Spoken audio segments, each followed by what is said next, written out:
తెలంగాణ ఏదైతే 10 సంవత్సరాలు BRS government చూశారు, ఇప్పుడు 2 సంవత్సరాలు కాంగ్రెస్ గవర్నమెంట్ చూశారు.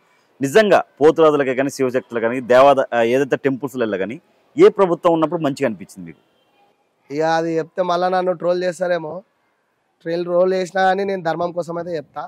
టీఆర్ఎస్ ప్రభుత్వం ఉన్నప్పుడు బోనాలు కానీ ఏవైనా కానీ అంగరంగ వైభవంగా జరిగినాయి, బరోబ్బర్ జరిగినాయి. రానోళ్ళ గిట పూనకం వచ్చింది, రానోళ్ళ గిట ప్రసాదం వచ్చింది, తిన్నోడు తిన్నాడు, ఆడనోడు గిట ఆడిండు.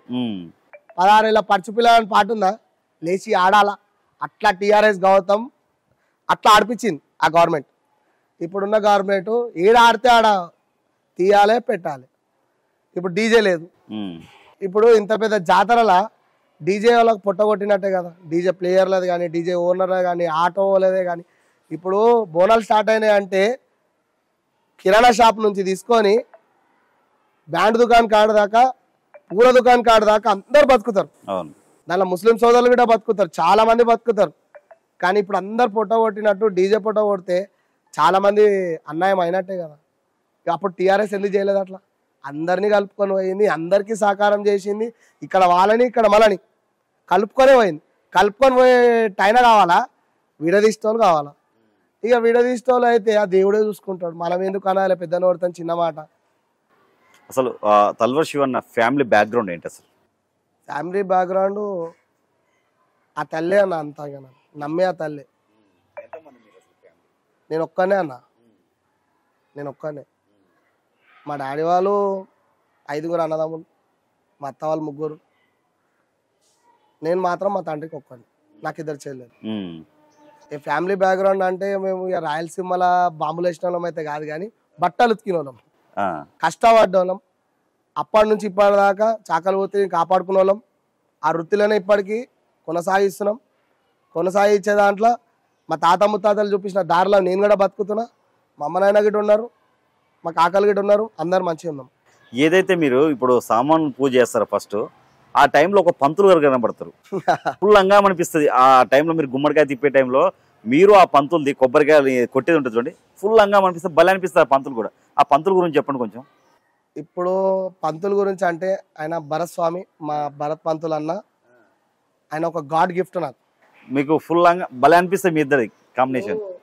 అమ్మవారి చేతిలో ఏదైతే శూలం ఉంటుందో ఆ శూలం లెక్క భరత్ పంతులు అన్న నాకు ఒక ధైర్యం.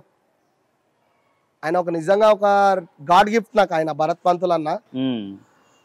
ఆ అమ్మవారే ఆయనతో పంపించి ఇవంతా నాకు ఇంతగానం జరగడానికి కారణం, ఎంబడి ఉండడానికి కారణం, ఆ శక్తి ఇవ్వడానికి కారణం భరత్ పంతులు అన్న.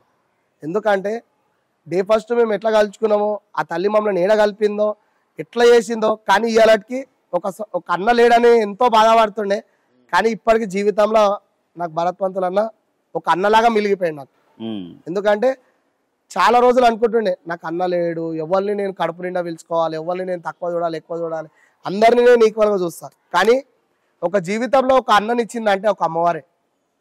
అన్న వీరభద్ర సేవలు చేస్తాడు, వీరభద్ర పూజలు చేస్తాడు. ఇప్పుడు తెలంగాణ రాష్ట్రంలో మంచి మంచి పంతుల గిట భరత్ పంతులు అన్న అంటే ఒక ప్రత్యేక ఒక స్నానం గెలుచుకుండు అన్న. గెలుచుకుండు అంటే అన్న ఓపిక, అన్న శ్రమ, అన్న చేసే ఒక ఆ దండకాలు కానీ ఆ విన్యాసం కానీ నెక్స్ట్ లెవెల్. అన్నలాగా చేసే వ్యక్తులు అయితే లేరు ఇప్పటిదాకా. చేతిలో కొబ్బరికాయ బల కొడతాడు, గాలిలో నిమ్మకాయ కొడతాడు, తలకాయ మీద కొబ్బరికాయ పెట్టి కొట్టిండు. మీరు ఎప్పుడైనా గాలిలో కత్తితో కొట్టే నిమ్మకాయలను చూసిరా? 2 ముక్కలనే చూడలే. నేను మీకు వీడియోలు పంపిస్తా, ఈ ఛానల్ ద్వారా మీరు చూపెట్టుకోండి. ఓకే, ఉన్నాయి ఆల్రెడీ అన్న గిట, చూడండి అయినా కానీ.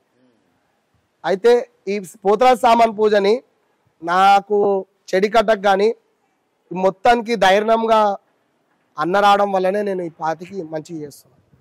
చాలా మంది కామెంట్లల్లా నెత్తి మీద కొబ్బరికాయ కొడుతుండు, నెత్తి వలుగుతే ఎట్లా, అది కొడితే ఎట్లా, ఇది ఎట్లా అంటే వచ్చి కూర్చొని కొట్టించుకుంటే తెలుస్తుంది ఆ నొప్పి, ఆ బాధ ఎంత అయిందో. ఆయన చేసే దాంట్లో ధర్మం ఉంది, అధర్మం లేదు. ఆయన చేసేది మంచి కోసమే. వీరభద్ర పూజలు, వీరభద్ర సేవలలో నువ్వు చూడొకసారి పోయి. ఇక్కడ పోతలింగాన్ని ఆయన వచ్చి బ్రాహ్మణ స్టైల్లో చేసిన తర్వాత ఆయన దగ్గ పూజ చేసి అన్నీ చేసిన తర్వాత మళ్ళా రాజన్న గిట వస్తాడు. అన్న గిట మనకి ఎట్లా అంటే పిలవంగానే ఒక తమ్ముని లెక్క. ఏ పూజలైనా కానీ పిలవంగానే, గణపతి హోమమైనా, చండీ హోమమైనా, ఇంటి పూజ అయినా ఏదైనా కానీ వాళ్ళు రావడము, హార్ట్ఫుల్గా చేయడము, నాకు సాధ్దారి చేయడము. నేనైతే అనుకుంటా నా లైఫ్లో ఒక 5-6 మందిని ఆ తల్లే నా కోసం పంపించింది.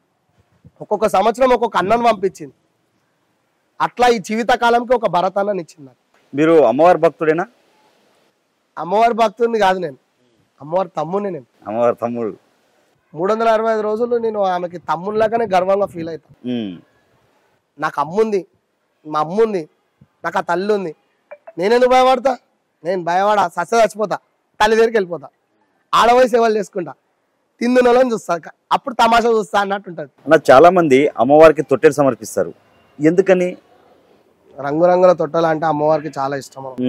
ఆ రంగురంగుల తొట్టెలలో 7 అక్క చెల్లెలు కూడా ఉంటారు. ఆ తొట్టెలు అంటే అమ్మవారికి చాలా ఇష్టమైన ఒక ఘటన. అది అమ్మవారికి ఎక్కేయడం వల్ల అమ్మవారు చాలా తృప్తిగా ఆనందపడతారు. ఇప్పుడు ఏదైతే పలహారం బండి ఉంటుందో చాలా గ్రాండ్గా తీస్తారు ప్రతి దుక్కుల, కానీ చాలా గొడవలు అవుతాయి, ఎందుకని?